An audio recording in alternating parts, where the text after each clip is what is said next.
Նպատակադրվել է նախագծմամբ տնտեսական աճի վերականգնումը եւ պոտենցիալի մեծացումը, եւ ըստ այդմ ծրագրավորվել է կապիտալ ծախսերի շուրջ 215 միլիարդ դրամ կամ համախառն ներքին արդյունքի 3.2% մակարդակ։ Հարկ է նկատել, որ այս չափը ըստ էության գերազանցում է մեր երկրի միջին կարողությունը, պատմական միջին կարողությունը կապիտալ ծախսեր իրականացնելու համար, կամ այլ կերպ ասած, մենք վերցրել ենք որոշակի նշաձող այն տրամաբանությամբ, որպեսզի հնարավոր լինի ենթակառուցվածքներում կատարվելիք ներդրումների հաշվին բարձրացնել երկրի տնտեսական աճի պոտենցիալը։ Բացի 215 միլիարդ դրամ բյուջեով նախատեսված կապիտալ ծախսերից, նաև ավելի քան 81 միլիարդ դրամ առանց արտաքին աջակցության ֆինանսավորմամբ իրականացվող ծրագրերի նախատեսվել է առանձին հավելվածով, ճիշտ այնպես, ինչպես 2020 թվականի բյուջեի նախագծում, որպես առաջնահերթությունների, կապիտալ ծրագրերի առաջնահերթությունների հավելված, եւ ենթադրում է, որ տարվա ընթացքում մենք մեր եւ տնտեսավարողների կարողությունների բարելավմանը զուգահեռ կունենանք հնարավորություն այդ առաջնահերթությունների եւ բյուջեում նախատեսված կապիտալ ծախսերի ֆինանսավորման ճանապարհով նպաստել տնտեսական աճի պոտենցիալի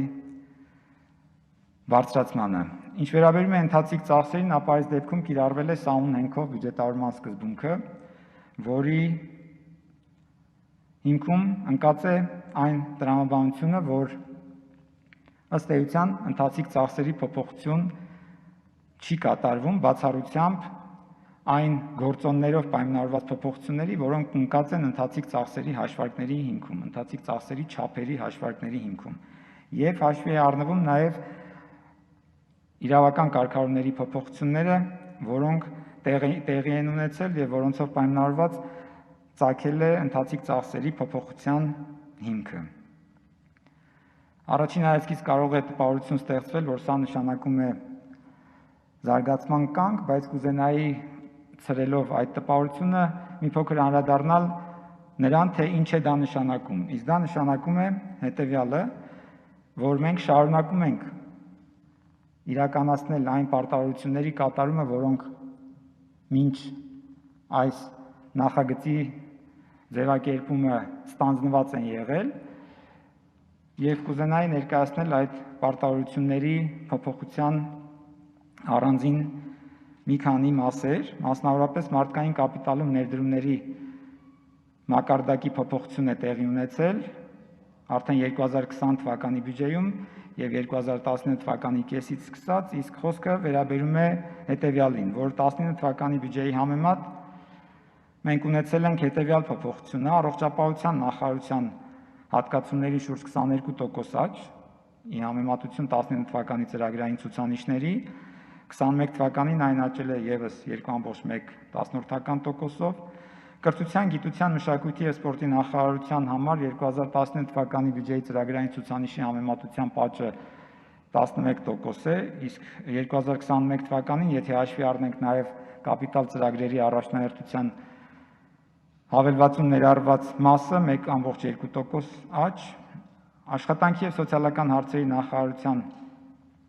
19 թվականի ծրագրային հատկացումների աճը կազմել է 11%, 2021 թվականի նախագծով այն աճել է եւս 2.2%-ով։ Ինչ խնդիրներ են նախանշված եղել այս փոփոխություններով լուծել, ներկայացված է այս պատկերում, մասնավորապես կենսաթոշակների աճ, ժողովրդագրական իրավիճակի բարելավման ծրագրի իրականացում եւ այստեղ ներկայացված են մանրամասները, որոնց տարբեր առիթներով մենք անդրադարձ ունեցել ենք, կենսաթոշակների միջին չափի բարձրացում, երեխայի ծննդյան միանվագ նպաստի չափի ավելացում, մինչև 2 տարեկան երեխայի խնամքի նպաստի չափի ավելացում, ծնելիության աճի խթանման ուղղված առողջապահության ծրագրերի իրականացում, աջակցություն երեխա ունեցող ընտանիքների բնակարանային ապահովմանը եւ այլն։ Աշխատավարձերի բարձրացմանը նույնպես առիթ եղել է անդրադառնալ,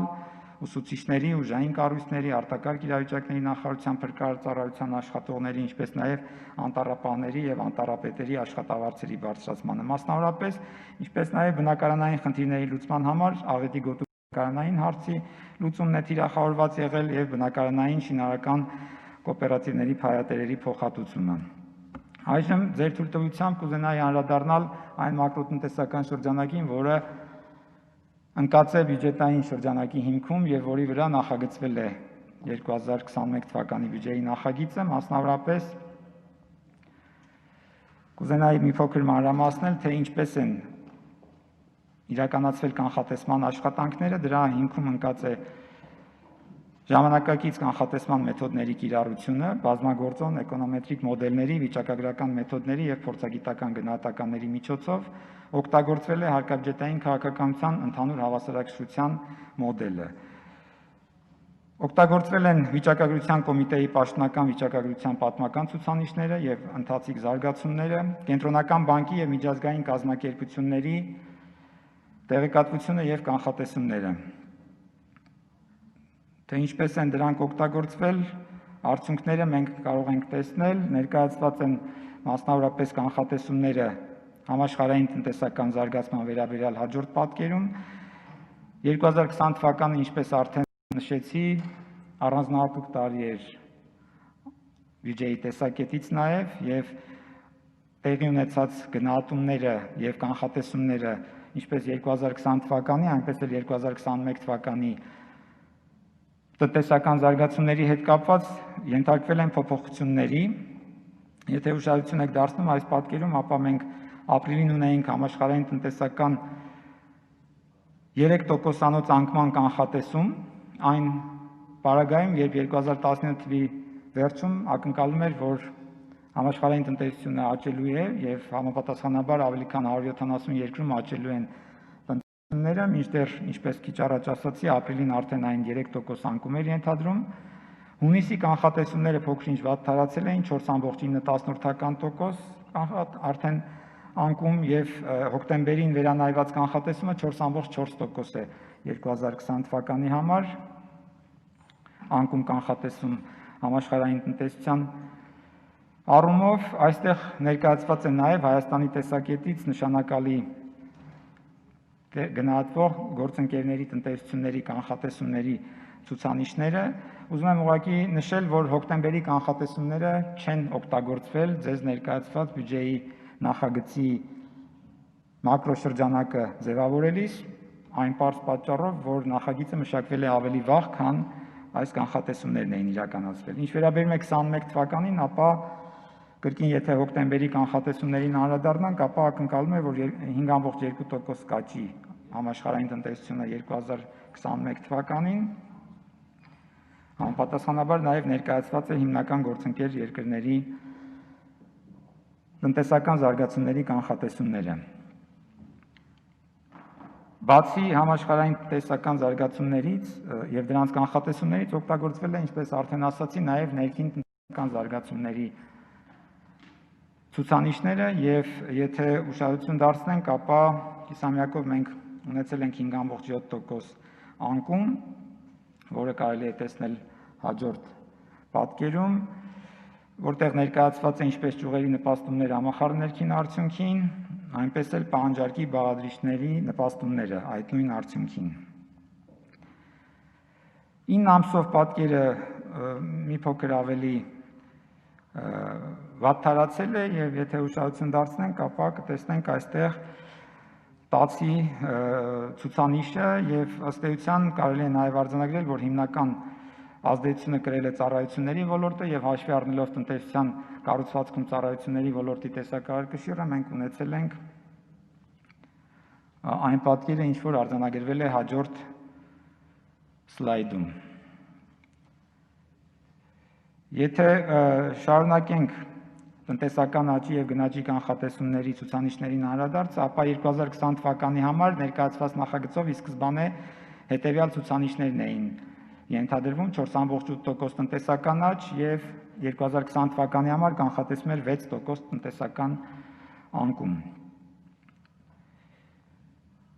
Մինչդեռ, ինչպես հայտնի է, ռազմական գործողություններից հետո ազգային ժողով ներկայացվեց կառավարության նախաձեռնությամբ 2020 թվականի բյուջեի նախագծում փոփոխություն, որտեղ արդեն 0.8%-ային կետով լրացուցիչ անկում էր կանխատեսվում այս տարվա համար եւ Հետևաբար նա կարող էր նաև որոշակի ազդեցության հանգեցնել հաջորդ տարվա համար, իսկ հաջորդ տարվա նախագծի ներկայացված տարբերակը իր մեջ այդ ազդեցության գնահատականը չի պարունակում, բայց մենք հանձնաժողովի նիստում, եզրափակիչ նիստում քննարկման ժամանակ անդրադարձանք այդ հարցին, որովհետև հանձնաժողովների նիստերում նախնական քննարկումների ընթացքում մշտապես այդ հարցը բարձրացվում էր, թե արդյոք ռազմական գործողությունները ազդեցություն ունենալու են 2021 թվականի բյուջեի նախագծի վրա, թե ոչ։ Մենք գնահատել ենք հնարավոր ազդեցության չափը անորոշության ներկա աստիճանի պայմաններում այնքանով, որքանով հնարավոր է, եւ ըստ այդ գնահատականների 1.6% կետով ենթադրվում է, որ կճշգրտվի կանխատեսումը 2021 թվականի տնտեսական աճի ցուցանիշի եւ մենք կունենանք 3.2% տնտեսական աճի կանխատեսում 2021 թվականի ու համապատասխանաբար կվերանայվեն ինչպես անվանական արտահայտությամբ համախառն ներքին արդյունքը, այնպես էլ դրանից ֆունկցիա հանդիսացող հարկային եկամուտների ցուցանիշները եւ հետեւաբար նաեւ ծախսերի անփոփոխ թողնելու կամ գրեթե անփոփոխ թողնելու պայմաններում պակասուրդի ցուցանիշը։